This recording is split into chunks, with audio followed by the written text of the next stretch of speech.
Hello everyone, welcome to a formulator online platform. मेरा नाम है प्रशांत कुमार और आज हम स्टार्ट करने वाले हैं बीटेक 5th सेमेस्टर एग्जामिनेशन 2020 के आरसीसी का पीवाईक्यू हम लोग डिस्कस करने वाले हैं। ठीक है, आरसीसी मतलब आपका जो सब्जेक्ट लिखा हुआ है इसमें है analysis and design of concrete structure PYQ 2020। ठीक है, इसमें क्वेश्चंस कितने सारे क्वेश्चंस हैं? 9 क्वेश्चंस हैं। उस 9 क्वेश्चंस में इसमें दे रखा है इंस्ट्रक्शंस में कि जो क्वेश्चन नंबर 1 है उसको अटेम्प्ट करना बहुत जरूरी है। ठीक है, क्वेश्चन नंबर 1 इज कंपलसरी और क्वेश्चन नंबर 1 में 10 पार्ट्स हैं। क्वेश्चन नंबर 1 का जो है वो 10 पार्ट है और इन 10 पार्ट जो है ये किसमें है? एमसीक्यू टाइप क्वेश्चंस है। तो सबसे पहले हम लोग इस एमसीक्यू टाइप क्वेश्चन को डिस्कस करते हैं डिटेल में। ठीक है, तो क्वेश्चन आपको यहाँ पे फ्लैश हो रहा होगा, यहाँ पे आप देख रहे होंगे आपको क्वेश्चन फ्लैश हो रहा होगा। उस क्वेश्चन को रेफर करिएगा आप और यहाँ पे हमने यहाँ पे डिटेल सॉल्यूशन हम लोग यहाँ पे प्रोवाइड कर रहे हैं। ठीक है, अब जो भी यहाँ पे कोडल प्रोविजंस होंगे IS 456-2000 के, उस कोडल प्रोविजंस को भी हम यहाँ पे डिस्कस करते हुए चलेंगे। क्लियर है? तो सबसे पहला जो क्वेश्चन है उसका जो पार्ट ए है उसमें दे रखा है deflection can be controlled by using the appropriate. तो जो हमारा क्लाउज है ध्यान से देखिएगा, IS कोड 456 का जो क्लाउज है 23.2 दे रखा है।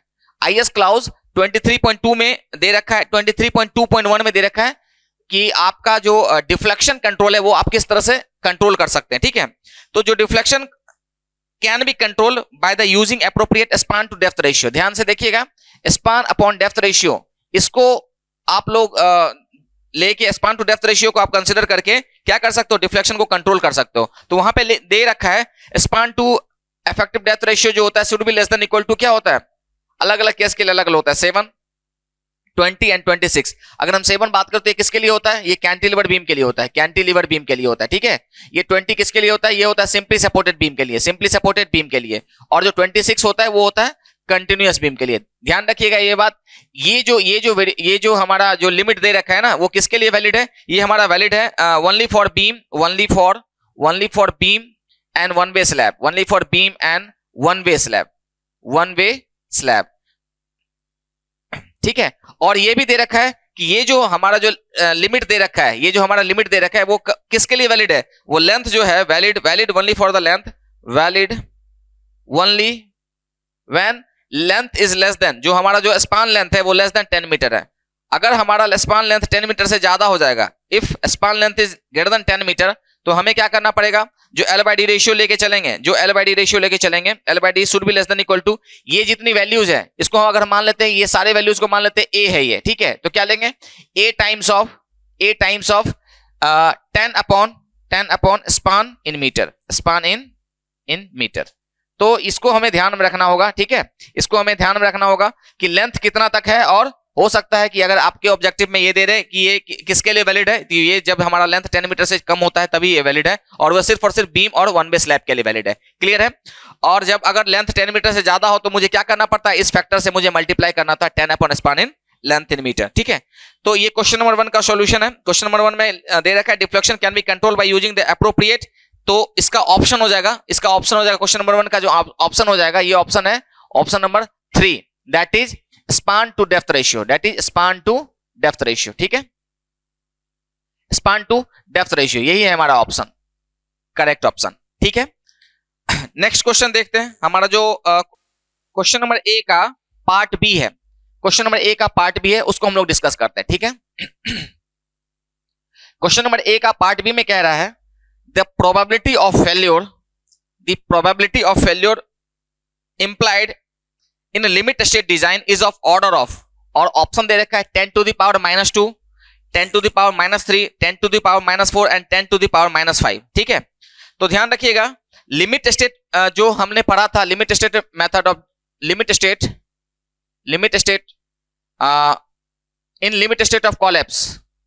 Of collapse. लिमिट स्टेट को मैंने 2 पार्ट में क्लासिफाई कर रखा था, limit state of collapse and limit state of serviceability. ठीक है, तो लिमिट स्टेट ऑफ कोलैप्स और लिमिट स्टेट ऑफ सर्विसिबिलिटी में कोलैप्स वाला कंडीशन हम लोग देख रहे हैं यहाँ पे कि जो हमारा प्रोबेबिलिटी ऑफ फेलियर होता है, क्योंकि हम जानते हैं कि लिमिट स्टेट मेथड जो है वो प्रोबेबिलिस्टिक अप्रोच है, वो प्रोबेबिलिटी पे बेस्ड है। ठीक है, तो जो किसी भी स्ट्रक्चर के फेल होने की प्रोबेबिलिटी क्या है वो यहाँ पे पूछ रहा है, और इसमें पूछ रहा है कि उसका ऑर्डर क्या होगा, what will be the order of the limit probability of failure implied in limit state of design. ठीक है, तो सबसे पहले देखिएगा स्ट्रक्चर कब फेल करेगा, स्ट्रक्चर में फेल स्ट्रक्चर कब फेल करेगा? इफ, ध्यान रखिएगा, स्ट्रक्चर कब फेल करेगा। देखिए यहाँ पे दो टर्म आते हैं, एक आता है कैरेक्टरिस्टिक लोड और एक आता है कैरेक्टरिस्टिक स्ट्रेंथ। तो कैरेक्टरिस्टिक स्ट्रेंथ क्या होता है? It is that strength below which not more than 5% of the test results are expected to fall. मतलब अगर आप 100 सैंपल ले रहे हैं तो 5 सैंपल, मान लेते हैं 100 सैंपल आप ले रहे हैं 20 मेगापास्कल के लिए, ठीक है, तो उसमें से 5 सैंपल से ज्यादा सैंपल आपका 20 से कम ना होना चाहिए, तो इसको हम लोग बोलते हैं कैरेक्टरिस्टिक्स स्ट्रेंथ, ठीक है। और कैरेक्टरिस्टिक लोड का मतलब होता है 95% प्रोबेबिलिटी है कि पूरे डिजाइन लाइफ में उससे ज्यादा लोड आपके स्ट्रक्चर पे ना आए, ठीक है। तो लोड मेरा स्ट्रक्चर कब फेल कर सकता है? जब दोनों कंडीशन, या तो एक कंडीशन सेटिस्फाई हो या फिर दोनों कंडीशन एक साथ में सेटिस्फाई हो। तो हम लिख सकते हैं स्ट्रक्चर में fail if load exceeds the design load, design load या फिर कैरेक्टरिस्टिक्स लोड बोल सकते हैं। Load exceeds the characteristics load, ठीक है। लोड अगर आपके कैरेक्टरिस्टिक्स लोड से बढ़ जाएगा तो क्या हो जाएगा? हमारा स्ट्रक्चर फेल हो सकता है। या दूसरा केस क्या हो सकता है? Strength is less than the characteristics strength, ठीक है, स्ट्रेंथ, ध्यान से समझिएगा। और ये क्या हो सकता है? ये दोनों कंडीशन एक साथ अकर कर सकता है, बोथ अकर्स साइमल्टेनियसली, ठीक है। तो ये तीनों कंडीशन है, इन तीनों कंडीशन के कारण स्ट्रक्चर हमारा फेल कर सकता है। या तो लोड कैरेक्टरिस्टिक्स लोड से एक्सीड कर जाए, या फिर स्ट्रेंथ जो है वो कैरेक्टरिस्टिक स्ट्रेंथ से कम हो जाए, या फिर दोनों एक साथ अचीव हो जाए, ठीक है। दोनों जब एक साथ अचीव हो जाए तो अब देखिएगा ध्यान से, probability of load exceeding, load की एक्सीड होने की प्रोबेबिलिटी क्या है? सिर्फ 5% है। क्यों? क्योंकि 95% प्रोबेबिलिटी है कि लोड हमारा एक्सीड नहीं करेगा। उसी को तो बोलते हैं कैरेक्टरिस्टिक्स लोड, है ना, उसी को बोलते हैं हम लोग कैरेक्टरिस्टिक्स लोड। तो प्रोबेबिलिटी ऑफ लोड एक्सीडिंग कितनी परसेंट है? 95% प्रोबेबिलिटी है कि वो क्या कर सकता है? एक्सीड कर सकता है। फिर नेक्स्ट लिख सकते हैं प्रोबेबिलिटी ऑफ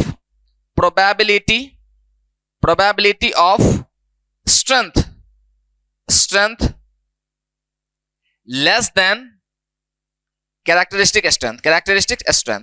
इसकी प्रोबेबिलिटी क्या हो सकती है? इसकी प्रोबेबिलिटी भी हो सकती है 5%। क्यों? 95% of the probability that not more, हमारे पास ये क्या है ना, कैरेक्टरिस्टिक स्ट्रेंथ का मतलब होता है not more than 5% of test result are expected to fall. अगर 5% अगर हो गया, इसका मतलब क्या हुआ? ये स्ट्रेंथ के केस में वो फेल कर सकता है। और हम लोग क्या लिख सकते हैं? तो प्रोबेबिलिटी ऑफ फेल्योर क्या लिखेंगे? Probability of failure. हमें अगर प्रोबेबिलिटी ऑफ फेल्योर लिखना है तो क्या लिखेंगे? ये 0.5% का क्या लिखेंगे? 0.05 इंटू, हो सकता है 95% प्रोबेबिलिटी नहीं है तो 0.95 लिखेंगे, प्लस पहला तो ये केस हो जाएगा। दूसरा केस क्या हो जाएगा? फिर ये वाला केस 0.05 इंटू 0.95, है ना। और अगला केस क्या हो जाएगा? नेक्स्ट केस हो जाएगा जब दोनों एक साथ अकर कर जाए, 0.05 इंटू 0.05, ठीक है। जब आप इसको सॉल्व करोगे फर्दर, है ना, तो इसकी वैल्यू आती है 0.0975, ठीक है। अब इसको पावर के टर्म में लिखना पड़ेगा, तो जब एक पावर के टर्म में लिखते हैं तो ये होता है 9.75 इंटू 10 टू द पावर -2, है ना, 9.75 इंटू 10 टू द पावर -2। हो सकता है कभी कभी एग्जाम में ये डेटा भी पूछ दे, तो ये डेटा भी आपको याद रखना होगा कि किसी भी स्ट्रक्चर के फेल होने की प्रोबेबिलिटी क्या है इन limit state method of collapse में, ठीक है। इन limit state of method of collapse probability of failure is कितना? 9.75 इंटू 10 टू द पावर -2। अब ध्यान रखिएगा, जब हमारे पास इस तरह से डेटा होता है 9.75 इंटू 10 टू द पावर -2, तो ये जो पावर होता है इसी को हम लोग बोलते हैं क्या? इसी को हम लोग बोलते हैं ऑर्डर। क्या बोलते हैं इसको? ऑर्डर, ठीक है, ऑर्डर। तो ऑर्डर क्या हो गया मेरा? -2 का ऑर्डर हो गया। तो ये ऑप्शन क्या हो जाएगा हमारा? 10 टू द पावर -2। ऑप्शन क्या हो जाएगा मेरा? ऑप्शन आ जाएगा मेरा option A, that is 10 to the power -2। तो option A is our correct answer, ठीक है। तो क्वेश्चन नंबर ए का पार्ट बी था, उसका जो ऑप्शन हो जाएगा 10 to the power -2 is the correct answer. Clear है? ध्यान से समझिएगा चीजों को, ठीक है। जितने क्वेश्चंस हम यहां पे करवा रहे हैं उसको ध्यान से समझिएगा। ये क्वेश्चन नंबर बी था, ठीक है। अब हम लोग प्रोसीड करते हैं क्वेश्चन नंबर 3 की ओर। क्वेश्चन नंबर 3 में क्या कह रहा है? क्वेश्चन नंबर 3 में ये कह रहा है कि मेन रेनफोर्समेंट जो है आरसीसी स्लैब का जो मेन रेनफोर्समेंट है, ये क्वेश्चन नंबर सी है। Main reinforcement of RCC slab consist of 10 mm dia bar. RCC question number C में कह रहा है कि 10 mm डाया बार है, 10 mm बार है, और इसकी स्पेसिंग कितनी दे रखी है, 100 mm स्पेसिंग पे इसको प्रोवाइड कर रखा है ना। हमारे पास ये स्लैब है, ध्यान से समझिएगा, हमारे पास ये स्लैब है, ठीक है, और इसकी जो ये जो हम लोग जो रेनफोर्समेंट प्रोवाइड कर रखा है यहाँ पे इस तरह से, इसके बीच का डिस्टेंस कितना है, 100 mm, ठीक है, 100 mm, और जो इसकी डाया कितनी है, डाया है 10 mm, 10 mm, ठीक है। तो ये रेनफोर्समेंट इस तरह से प्रोवाइड कर रखा है स्लैब में। अब ये कह रहा है कि it is desired to replace 10 mm bars with 12 mm। अब हम क्या करेंगे, इस 10 mm बार को रिप्लेस करेंगे और क्या प्रोवाइड करेंगे, अब 12 mm डाया बार प्रोवाइड करेंगे। अब क्या करेंगे हम लोग, इसी स्लैब में हम लोग क्या करेंगे, अब थोड़ा सा बड़ा रेनफोर्समेंट प्रोवाइड करने वाले हैं, ठीक है। इसका जो साइज है वो क्या है, इसका साइज है हमारा कितना, 12 mm। तो बताइए कि इसके बीच का स्पेसिंग कितना होगा, what will be the spacing in between them. तो रेनफोर्समेंट के बीच की स्पेसिंग पूछ रहा है, ठीक है। तो ध्यान रखिएगा, जब हम लोग स्लैब के केस में स्पेसिंग निकालते हैं तो स्पेसिंग क्या लिखते हैं, स्पेसिंग लिखते हैं विड्थ अपॉन, ध्यान से समझिएगा, स्पेसिंग लिखते हैं width upon number of bars. क्या लिखते हैं, width upon number of bars लिखते हैं, ठीक है। क्या लिखते हैं, width upon number of bar. Width हम लोग कितना लेके चलते हैं आरसीसी स्लैब के केस में, 1000 mm लेके चलते हैं, 1 मीटर लेके चलते हैं, ठीक है। अपॉन नंबर ऑफ बार क्या होता है, जितना एएसटी प्रोवाइड कर area of reinforcement upon area of 1 बार, मतलब π/4 इंटू 5 स्क्वायर, यही लिखते हैं 5 स्क्वायर। क्लियर है। जब आप इसको सॉल्व करेगा, फर्दर ऊपर ले जाएगा तो क्या बनेगा, π/4 इंटू 5 का स्क्वायर अपॉन एएसटी इंटू 1000, यही आ रहा है। इसका मतलब आपको क्या समझ में आ रहा है कि स्पेसिंग किस बात पे डिपेंड कर रही है, स्पेसिंग इस बात पे डिपेंड कर रही है कि डाया फाई कितना है। इसका मतलब ऐसा लिख सकते हैं, spacing is directly proportional to 5 का square, spacing is directly proportional to 5 का स्क्वायर। क्लियर है। अब इस क्वेश्चन को ऐसे सॉल्व कर सकते हैं कि अगर हम लिखेंगे S1 upon S2, first case की स्पेसिंग अपॉन दूसरे केस की स्पेसिंग इक्वल टू, पहला केस का कितना डाया था, जब स्पेसिंग 100 mm थी तो डाया कितना था, 10 का, तो लिखेंगे 10 का स्क्वायर अपॉन, अब दूसरे केस की स्पेसिंग कितनी है, 12 mm डाया की है, स्पेसिंग पूछ रहा है, तो S2 हमें निकालना है, तो यहाँ पे लिख सकते हैं 12 का होल स्क्वायर। तो मुझे S2 निकालना है, तो S2 निकालने के लिए मुझे क्या करना पड़ेगा, S2 निकालने के लिए मुझे 12 का स्क्वायर अपॉन 10 का स्क्वायर इंटू S1 करना पड़ेगा, ठीक है। आप इसको रीअरेंज करिएगा तो S2 की वैल्यू निकल के चली आएगी, ठीक है। तो 12 का स्क्वायर अपॉन 10 का स्क्वायर 100 इंटू S1 कितना दे रखा है, S1 इज गिवन है, स्पेसिंग कितना दे रखा है, पहले का स्पेसिंग दे रखा है 100 mm, फर्स्ट का स्पेसिंग दे रखा है 100 mm, तो 100 mm से मल्टीप्लाई कर दो, है ना, 100 से 100 कैंसिल आउट हो गया, तो S2 कितना बचा, S2 बना 12 टू द पावर स्क्वायर है, 12 का स्क्वायर है, तो कितना हो जाएगा 144 mm, ठीक है। कितना हो जाएगा 144 mm। तो जो हमारा राइट आंसर होगा ऑप्शन पार्ट सी का जो राइट आंसर होगा ये होगा option number 3, that is 144 mm। Clear है यहां तक, ठीक है। तो ये डिटेल्ड सॉल्यूशन हो गया हमारा क्वेश्चन नंबर ए का पार्ट सी, ठीक है। अब हम लोग फर्दर प्रोसीड करते हैं क्वेश्चन नंबर ए का पार्ट डी की तरफ, क्वेश्चन नंबर ए का पार्ट डी की तरफ, ठीक है। क्वेश्चन नंबर ए का पार्ट डी में ये कह रहा है, क्वेश्चन नंबर ए का पार्ट डी में ये कह रहा है flexural collapse in over reinforced beam is due to. अब ओवर रेनफोर्स्ड बीम में फ्लेक्सुरल कोलैप्स जो होता है वो किसके कारण होता है, ऑप्शन दे रखा है, primary compression failure, secondary compression failure, primary tension failure and bond failure, किसके कारण होता है, ठीक है। तो एक चीज ध्यान रखिएगा, अंडर रेनफोर्स सेक्शन का मतलब क्या होता है, अंडर रेनफोर्स सेक्शन का मतलब होता है एरिया ऑफ रेनफोर्समेंट हम इस तरह से प्रोवाइड करते हैं कि बैलेंस सेक्शन में जितना मैंने एरिया ऑफ रेनफोर्समेंट प्रोवाइड किया उससे हम लोग कम एरिया ऑफ रेनफोर्समेंट प्रोवाइड करते हैं, ठीक है। बैलेंस सेक्शन पे हमने जितना रेनफोर्समेंट प्रोवाइड किया है एरिया ऑफ रेनफोर्समेंट उससे हम लोग क्या करते हैं, कम रेनफोर्समेंट प्रोवाइड करते हैं। इसका मतलब एरिया ऑफ रेनफोर्समेंट कम है किसके रिस्पेक्ट में, बैलेंस सेक्शन के रिस्पेक्ट में। इसका मतलब क्या समझ में आ रहा है, इसका मतलब जो फेल करेगा अंडर रेनफोर्स सेक्शन में, अंडर रेनफोर्स सेक्शन में जो फेल करेगा पहले क्या, कौन फेल करेगा, यील्ड हो जाएगा, कौन हमारा स्टील, यील्डिंग ऑफ स्टील, ये हमारा प्राइमरी फेल्योर है किसका, जब हम अंडर रेनफोर्स सेक्शन की बात करते हैं, प्राइमरी फेल्योर। सेकेंडरी फेल्योर क्या होगा, सेकेंडरी फेल्योर होगा compression of concrete. Secondary failure क्या हो जाएगा हमारा, कंप्रेशन ऑफ, या फिर कंप्रेशन फेल्योर बोल सकते हैं, कंप्रेशन ऑफ कंक्रीट हमारा यहाँ पे सेकेंडरी फेल्योर हो जाएगा, कंप्रेशन ऑफ कंक्रीट ये क्या है हमारा सेकेंडरी फेल्योर। लेकिन अगर हम ओवर रेनफोर्स सेक्शन की बात करें तो ओवर रेनफोर्स सेक्शन में क्या होता है कि एरिया ऑफ रेनफोर्समेंट क्या करते हो, अब बैलेंस सेक्शन के रिस्पेक्ट में ज्यादा प्रोवाइड करते हो, मतलब आपने क्या किया, एरिया ऑफ रेनफोर्समेंट ज्यादा प्रोवाइड किया है। तो जब आप लोडिंग आएगी तो पहले कौन फेल करेगा, जो प्राइमरी फेलियर होगा ओवर रेनफोर्स सेक्शन के केस में, प्राइमरी फेलियर होगा वो कौन सा फेलियर होगा, वो होगा कंक्रीट पहले फेल करेगा, ठीक है ना। प्राइमरी, क्योंकि आपने रेनफोर्समेंट ज्यादा प्रोवाइड किया, आपने लोडिंग दी, तो रेनफोर्समेंट अभी यील्ड भी नहीं कर रहा है, उससे पहले ही कंक्रीट क्या हो गया, फेल कर गया, है ना, कंक्रीट फेल कर गया। तो प्राइमरी कौन सा फेल हो रहा है, प्राइमरी कंप्रेशन फेलियर हो रहा है, और कंक्रीट किस में फेल होता है, कंप्रेशन में फेल होता है यहां पे, ठीक है। उसके बाद क्या होगा, नेक्स्ट क्या हो जाएगा, नेक्स्ट अगर प्राइमरी फेलियर, सेकेंडरी फेलियर किसके कारण होगा, सेकेंडरी फेलियर होगा रेनफोर्समेंट में यील्डिंग के कारण, यील्डिंग ऑफ रेनफोर्समेंट, ठीक है। तो हम लोग देखते हैं यील्डिंग ऑफ रेनफोर्समेंट, हम लोग ये देखते हैं कि जब ओवर रेनफोर्स सेक्शन की बात करते हैं तो जो मेरा प्राइमरी फेलियर होता है वो प्राइमरी कंप्रेशन फेलियर होता है कंक्रीट के कारण। तो कंक्रीट क्या हो जाता है, क्रश कर जाता है ना, कंक्रीट क्रश कर जाता है, और यही मेरा प्राइमरी फेलियर हो जाता है। तो इसका जो क्वेश्चन नंबर ए का पार्ट डी है, उसमें जो ऑप्शन होगा मेरा वो है ऑप्शन नंबर ए, ऑप्शन नंबर ए प्राइमरी कंप्रेशन फेलियर। क्या है हमारा ऑप्शन नंबर ए, प्राइमरी, ऑप्शन नंबर ए क्या है हमारा, उसमें दे रखा है प्राइमरी कंप्रेशन फेलियर, ठीक है। तो option number A is our right answer, ठीक है। नाउ अब हम लोग नेक्स्ट प्रोसीड करते हैं पार्ट ई पे, पार्ट ई पे हम लोग नेक्स्ट प्रोसीड कर रहे हैं, ठीक है।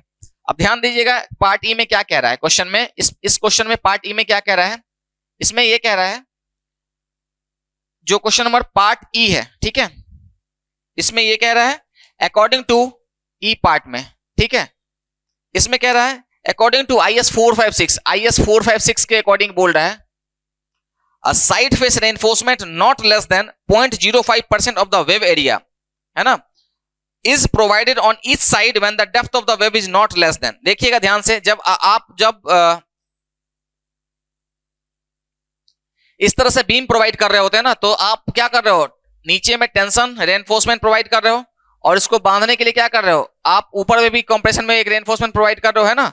अब क्या है ना कि अगर हमारा डेप्थ, जो हमारा डेप्थ अगर 750 mm से ज्यादा आ जाए, 750 mm से ज्यादा आ जाए, तो क्या होगा ना, जब हमारा डेप्थ 750 mm से ज्यादा आ जाता है तो जो हमारे फेस है इसकी वार्पिंग होना स्टार्ट हो जाती है, इसकी वार्पिंग होनी स्टार्ट हो जाती है। तो हम क्या करते हैं, इसके फेस पे भी इक्वली डिस्ट्रीब्यूटेड हम लोग रेनफोर्समेंट प्रोवाइड कर देते हैं, ठीक है। तो जब हमारा डेप्थ किससे ज्यादा हो, 750 mm से ज्यादा हो, तब हम लोग क्या करते हैं, साइड फेस रेनफोर्समेंट भी प्रोवाइड करते हैं, और जो परसेंटेज ऑफ साइड रेनफोर्समेंट होता है, area of side reinforce, percentage of side reinforcement होता है, वो कितना होता है, वो should not be less then 0.1% of the web area. Wave area की बात क्यों कर रहे हैं, जब टी सेक्शन, टी बीम की बात करेंगे, and should not be less than equal to 0.1% of gross area, मतलब BD। अगर सिर्फ बीम की बात करेंगे तो ये इसका V है, विड्थ है, और इसका ओवरऑल डेप्थ है।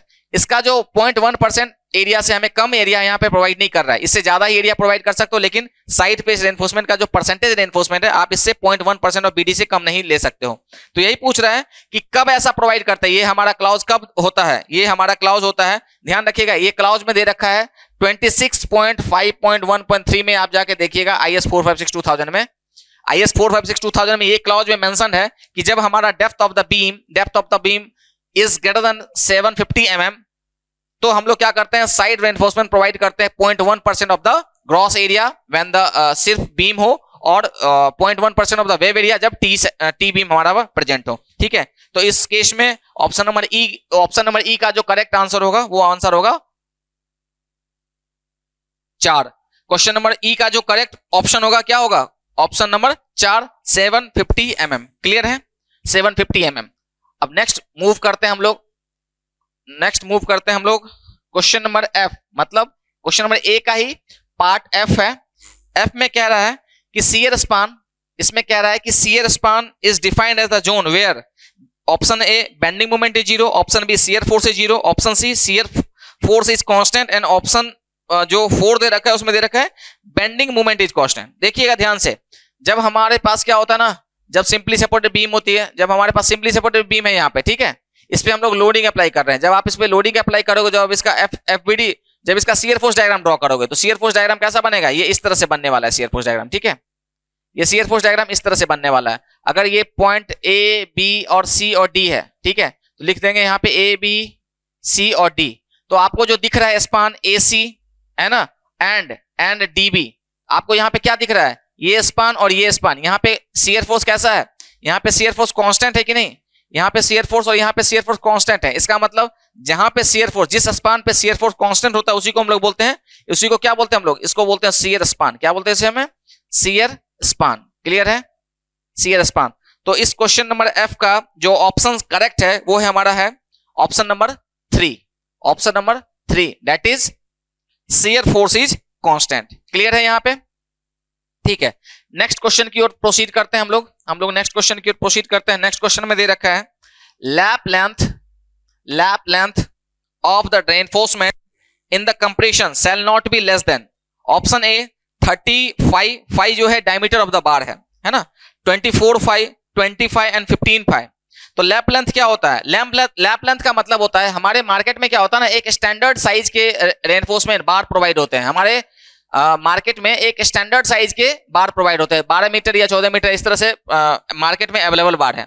अगर मुझे इससे ज्यादा कंस्ट्रक्शन करना होगा, इससे ज्यादा कंस्ट्रक्शन करना हो तो मुझे क्या करना पड़ेगा, इस रेनफोर्समेंट को मुझे ऐड करना पड़ेगा, इस रेनफोर्समेंट को मुझे क्या करना पड़ेगा, ऐड करना पड़ेगा। समझ में आ रहा है ना, तो इसी को हम लोग बोलते हैं, ये जो जोन है इसी को बोलते हैं लैप लेंथ। क्या बोलते हैं इसको, लैप लेंथ। क्लियर है, हमारे मार्केट में स्टैंडर्ड साइज के, स्टैंडर्ड लेंथ के बार अवेलेबल होते हैं, ठीक है। तो आपको कंस्ट्रक्शन करना होता है अलोंग द लेंथ। आप लोग हाई राइज बिल्डिंग जब बनाते हो, जब कॉलम डिजाइन करते हो ना, कॉलम जब बनाते हो तो वहां पे क्या करना पड़ता है, आपको लेंथ प्रोवाइड करनी होती है। तो अगर हमारा रेनफोर्समेंट जो कि मार्केट में अवेलेबल है उसकी लेंथ कम पड़ जाती है तो हमें क्या करना पड़ता है, मुझे लैपिंग करनी पड़ती है, ठीक है। तो ध्यान रखिएगा इस बात का, ये लैपिंग करनी होती है। ये हमारा क्या है, डाया ऑफ द बार है, ध्यान रखिएगा इस बात का, ये हमारा डाया ऑफ द बार है।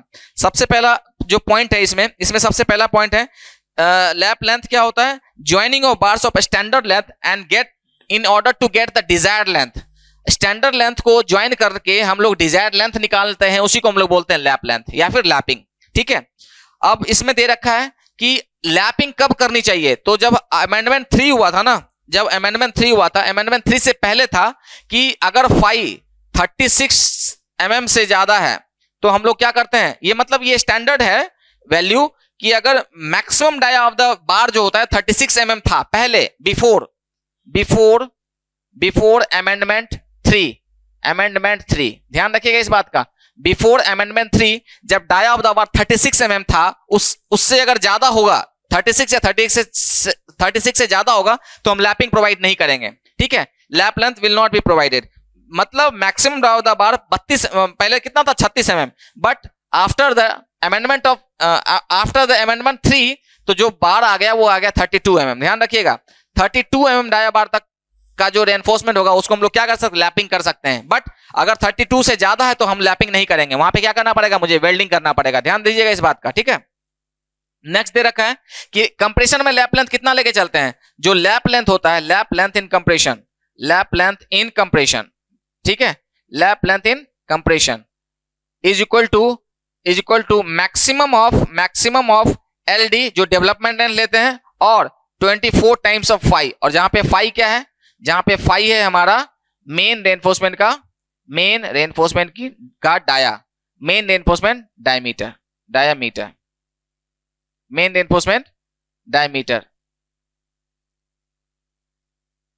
ठीक है, मेन रेनफोर्समेंट डायमीटर, क्या कर रहे हैं, मेन रेनफोर्समेंट डायमीटर, ठीक है। तो इसको ध्यान रखिएगा, इसको आप ध्यान रखिएगा कि जो lap length of the reinforcement in compression shall not be less then LD और 24 फाई, इन दोनों से कम नहीं होना चाहिए। मतलब क्या हम लेंगे, मैक्सिमम वैल्यू लेके चलेंगे तो कितना इसका ऑप्शन आ जाएगा, तो हमारा जो पार्ट जी है उसका आंसर क्या हो जाएगा, पार्ट जी का आंसर हो जाएगा ऑप्शन नंबर 2, कितना 24 टाइम्स ऑफ फाई। क्लियर है, यहां तक क्लियर है, ठीक है। नेक्स्ट क्वेश्चन करते हैं हम लोग। नेक्स्ट क्वेश्चन है हमारा क्वेश्चन नंबर H में दे रखा है the minimum clear cover in mm to the main steel bars in slab, beam, column and footing respectively, ठीक है।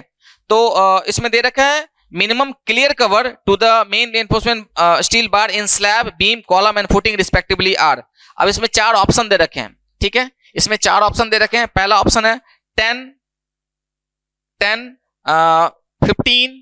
है ना, 20 और 25, और जो दूसरा ऑप्शन है 15, 25, 40 एंड 40।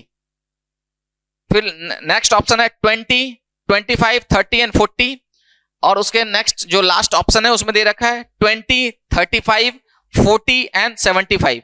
क्लियर है? तो ये 4 ऑप्शन दे रखा है। अब देखते हैं इन 4 ऑप्शन में से हमारा करेक्ट आंसर क्या है। तो ध्यान रखिएगा, इसमें जो क्वेश्चन नंबर H है, पार्ट H है, इसमें दे रखा है स्लैब के केस में। तो सबका हम अलग अलग से बता देते हैं। स्लैब के केस में जो मिनिमम कवर होता है वो होता है 20 mm। ठीक है, कितना कवर होता है? 20 mm। बट हम लोग 15 mm भी डाल सकते हैं। जब हम लोग 15 mm भी डाल सकते हैं जब रेनफोर्समेंट जो है, रेनफोर्समेंट का डाया 12 mm या 12 mm से कम हो तो। ठीक है, तो हम लोग क्या डाल सकते हैं? 15 mm भी डाल सकते हैं। तो जो स्लैब जो आप देख सकते हैं स्लैब में 15 mm भी हम लोग प्रोवाइड कर सकते हैं। हम बात करेंगे बीम की, तो बीम में जो मिनिमम कवर होता है वो होता है 25। कितना होता है? 25 mm। सेम केस में अगर 12 mm या 12 mm से छोटा है तो हम क्या कर सकते हैं? 20 mm भी प्रोवाइड कर सकते हैं। ठीक है, अब हमारे पास आता है कॉलम की बात हम लोग कर रहे हैं। तो कॉलम में कितना होता है? 40 mm होता है मिनिमम कवर। मिनिमम कवर कितना प्रोवाइड करते हैं? 40 mm। या फिर डाया ऑफ द जो लॉन्गिट्यूडनल बार होता है उन दोनों का डाया, उसका डाया और 40 mm, इन दोनों में जो मैक्सिमम वैल्यू होता है वो हम लेके चलते हैं minimum cover of the column. ठीक है, तो हम लोग 40 mm प्रोवाइड करते हैं। ठीक है, तो ये हम ले सकते हैं 40 mm का। ठीक है, तो इस ऑप्शन के अकॉर्डिंग हमारा ऑप्शन क्या हो जाएगा? ऑप्शन तो हमारा हो जाएगा option number 2 is our right answer. लेकिन ध्यान रखिएगा यहाँ पे जब हम फुटिंग की बात करते हैं ना, तो फुटिंग में जो मिनिमम नॉमिनल कवर होता है वो होता है 50 mm। 50 mm व्हेन जब फुटिंग को हम लोग क्या करते हैं? पीसीसी पे लेड करते हैं। जब फुटिंग को पीसीसी पे लेड करते हैं और एंड 75 mm भी होता है mm, 75 mm जब हम लोग फुटिंग को कहां पे लेड करते हैं? जब हम फुटिंग को डायरेक्ट सॉइल पे लेइंग करते हैं। तो मिनिमम नॉमिनल कवर ये केस में वेरी कर जाता है। तो हमारे अकॉर्डिंग जो ऑप्शन बी है वो हमारा करेक्ट आंसर तो होगा, बट जो वहां पे 40 लास्ट में दे रखा है ना, 40 नहीं होना चाहिए, वहां पे 50 होना चाहिए। ठीक है, तो 50 mm is the correct answer हो जाएगा वहां पे। ठीक है, तो हम लोग बोल सकते हैं option number 2 is our correct answer. तो ऑप्शन नंबर 2 को हम लोग यहाँ पे एज्यूम कर लेंगे कि ऑप्शन नंबर 2 ही जो है हमारा मोस्ट अप्रोप्रिएट आंसर है। क्लियर है? अब क्वेश्चन नंबर आई है, क्वेश्चन नंबर लास्ट जो है हमारा, क्वेश्चन लास्ट नहीं है, आई पार्ट है ना। तो आई पार्ट में हम लोग देख लेते हैं कि ये बोल रहा है कि जो एक पेडस्टल है, कंक्रीट पेडस्टल है, made up of M20 concrete है। कंक्रीट का पेडस्टल है जो कि M20 कंक्रीट से मिलकर बना है, जो कि फिगर में मेंशन्ड है, फिगर में दे रखा है यहाँ पे। ठीक है, तो आप देखिएगा यहाँ पे फिगर में यहाँ पे दे रखा है एक क्या है हमारे पास? फुटिंग है। ठीक है, ये इस तरह से, और इस पे एक सॉइल प्रेशर ऊपर एग्जर्ट हो रहा है जिसकी वैल्यू दे रखी है Q0 इक्वल टू 3 मेगापास्कल। ठीक है, अब ये एंगल यहां पे दे रखा है अल्फा। ये एंगल क्या दे रखा है? अल्फा। जब आप क्लाउज नंबर 34.1.3 खोलिएगा, 34.1.3 क्लाउज 34.1.3 खोलिएगा IS 456 का, तो वहां पे दे रखा है 10 alpha should not be less than और इक्वल टू कितना? 0.9 times of under root 100 times of Q0 upon FCK plus 1।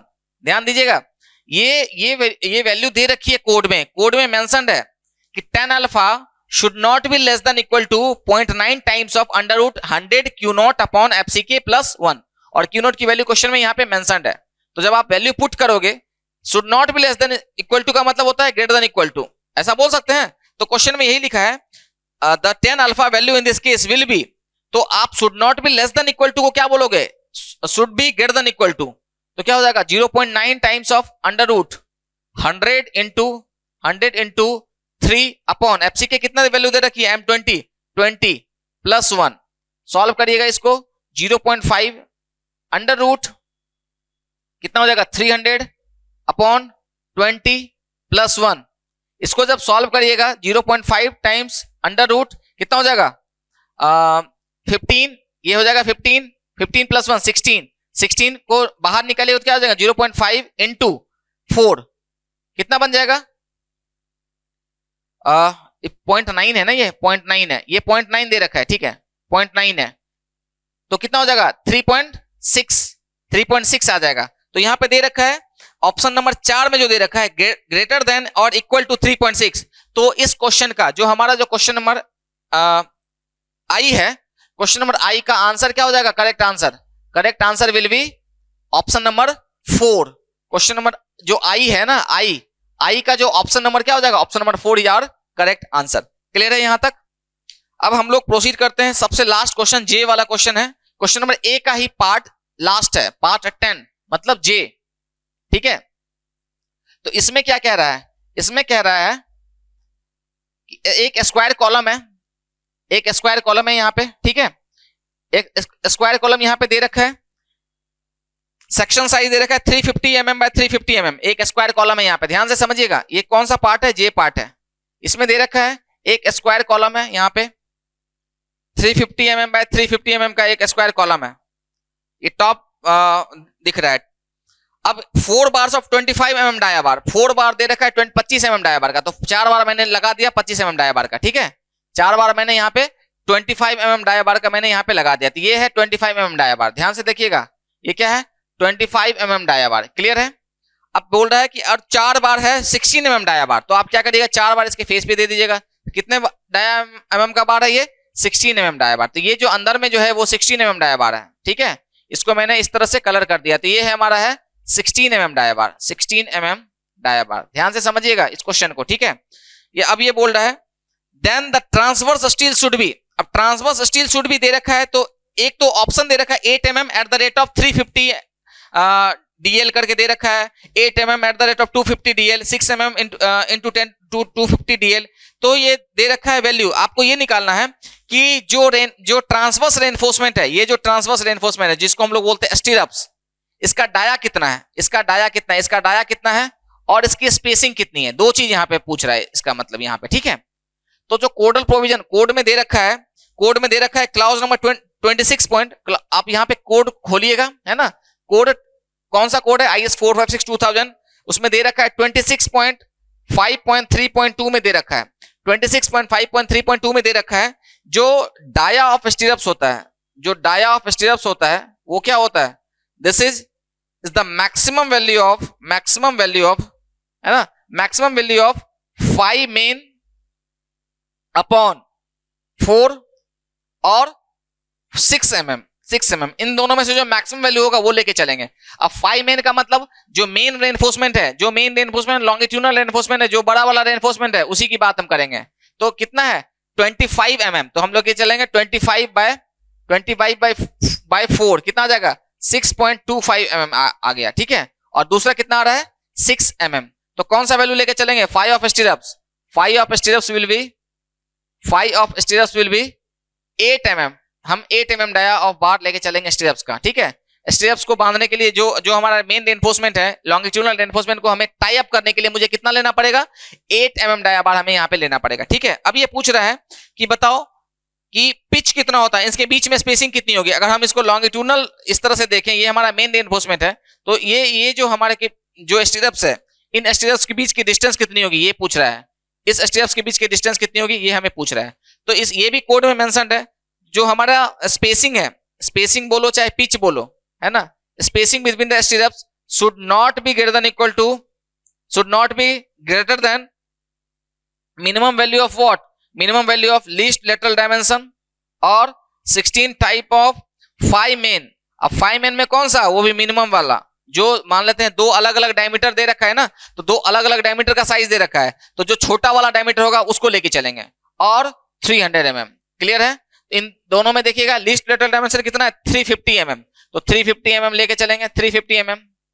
और इसके बाद है 16 types of 5 main of minimum जो मेन रेनफोर्समेंट है ना, मेन रेनफोर्समेंट का जो मिनिमम जो छोटा वाला जो डायमीटर है, जैसे 25 mm डाया बार है जो कॉर्नर पे मैंने प्रोवाइड कर रखा है, 16 mm डाया बार जो है मैंने फेस पे प्रोवाइड कर रखा है। तो हम यहाँ पे कौन सा लेंगे? हम यहाँ पे 16 mm डाया बार लेंगे, ध्यान रखिएगा।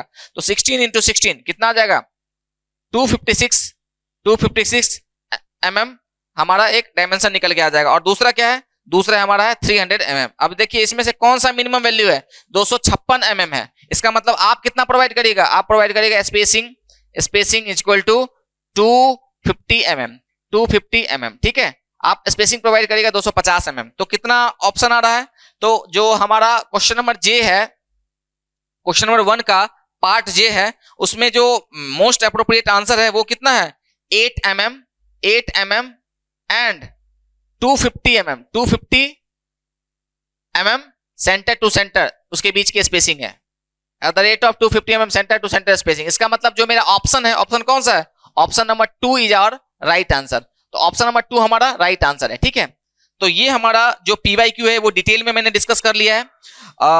अगर आप इसका जो नेक्स्ट क्वेश्चन है, क्वेश्चन नंबर 2 से जो क्वेश्चन नंबर 9 तक का जो डिटेल एक्सप्लेनेशन के साथ जो आंसर है, जो PYQ है, उसको अगर आपको देखना है ना, तो आप क्या करिए, फॉर्म लेटर ऐप डाउनलोड करिए और वहां से आपको एक कोर्स परचेज करना होगा कि मिनिमम फी पे एक कोर्स परचेज करना होगा। वहां से आप कोर्स परचेज करके क्या कर सकते हैं, उस सारे सॉल्यूशन का एक्सेस ले सकते हैं और अपने एग्जामिनेशन, अपने प्रिपरेशन को और स्ट्रांग बना सकते हैं, ठीक है। Thank you.